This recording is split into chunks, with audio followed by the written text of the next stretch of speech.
Hello everyone. Today we discuss about how to solve assertion reason based questions. Assertion reason based questions को solve करने का सबसे best तरीका है कि हम assertion और रीज़न को इंडिविजुअली पहले ये जज करें कि स्टेटमेंट की तरह देखें। assertion रीज़न को कैसे हम डिसाइड करेंगे कि कौन सा करेक्ट है, उसके लिए हम दोनों को पहले स्टेटमेंट की तरह देखेंगे, जैसे हम ट्रू फॉल्स सॉल्व करते थे। तो ये असर्शन है, इसको एक स्टेटमेंट की तरह देखो कि क्या स्टेटमेंट कह रहा है। Micro economics studies problems of scarcity and choice at the level of an economy as whole. तो क्या ये स्टेटमेंट ट्रू है या फॉल्स है? ये स्टेटमेंट क्या हो जाएगा? फॉल्स हो जाएगा। क्यों?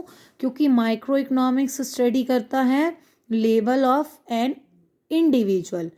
कौन से लेवल पे करता है ये? The level of an individual. Macro, अब ये तो फॉल्स हो गया। अब हम रीज़न देखते हैं। इस रीज़न को भी पहले स्टेटमेंट की तरह देखते हैं। और सेकंड स्टेप क्या होता है? पहला स्टेप स्टेटमेंट की तरह चेक करना है। अगर मानो ये दोनों ट्रू होंगे तो फिर देखना है दोनों आपस में कनेक्टेड है या नहीं। तो पहला स्टेप है कि हमें स्टेटमेंट की तरह इनको चेक करना है कि ये ट्रू है या फॉल्स। ये तो अब हमारा फॉल्स हो गया। अब हम देखते हैं macro economic studies problems of scarcity and choice at the level of an economy as whole. तो ये क्या हो गया? हमारा ट्रू हो गया। तो अभी तो इस क्वेश्चन के अकॉर्डिंग असर्शन रीजन का आंसर हमारा हो जाएगा assertion is false but reason is true. ठीक है, लेकिन अगर अब मैं इसको एक और इसी क्वेश्चन पे अगर आपको एक और असर्शन रीजन समझाने की कोशिश करूं, तो आप ऐसा सपोज कीजिए, यहाँ पर लिखा हुआ है लेवल ऑफ एन इंडिविजुअल। क्या लिखा हुआ है यहाँ पे? इंडिविजुअल। तो अब क्या हो जाता? क्योंकि माइक्रो इकोनॉमिक्स इंडिविजुअल लेवल पर क्या करता है, हमारी जो प्रॉब्लम्स हैं इकोनॉमिक प्रॉब्लम्स उसकी स्टडी करता है, और मैक्रो इकोनॉमिक्स किस लेवल पर करता है? Economy as whole. तब क्या होता? हमारा असर्शन भी ट्रू होता और रीज़न भी ट्रू होता।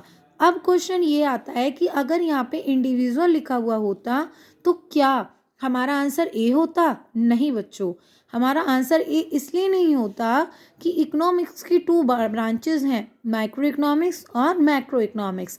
ये दोनों स्टेटमेंट तो फिर ठीक होते इंडिविजुअल लगते ही, लेकिन ये अपने आप में दोनों सही स्टेटमेंट होते हुए भी अलग अलग ब्रांचेस होती, तो आंसर होता both assertion and reason are true but R is not the correct explanation of A. ठीक है, अब इसको एक और तरीके से देख लीजिए। मानिए यहाँ पे माइक्रो इकोनॉमिक्स की जगह लिखा होता मैक्रो इकोनॉमिक्स स्टडी करता है problem of scarcity and choice as a level of economy as whole. ठीक है, और रीज़न दिया हुआ होता कि मैक्रो इकोनॉमिक्स में एग्रीगेट की स्टडी होती है या वाइडर एग्रीगेशन की स्टडी होती है, इसलिए ये इकोनॉमी एज होल को स्टडी करता है। तो असर्शन भी एक ही टॉपिक की बात कर रहा है, रीज़न भी एक ही टॉपिक की बात कर रहा है, और दोनों ही स्टेटमेंट अगर ठीक होते तब आंसर आ जाता ए। आई होप ये आपको समझ में आएगा।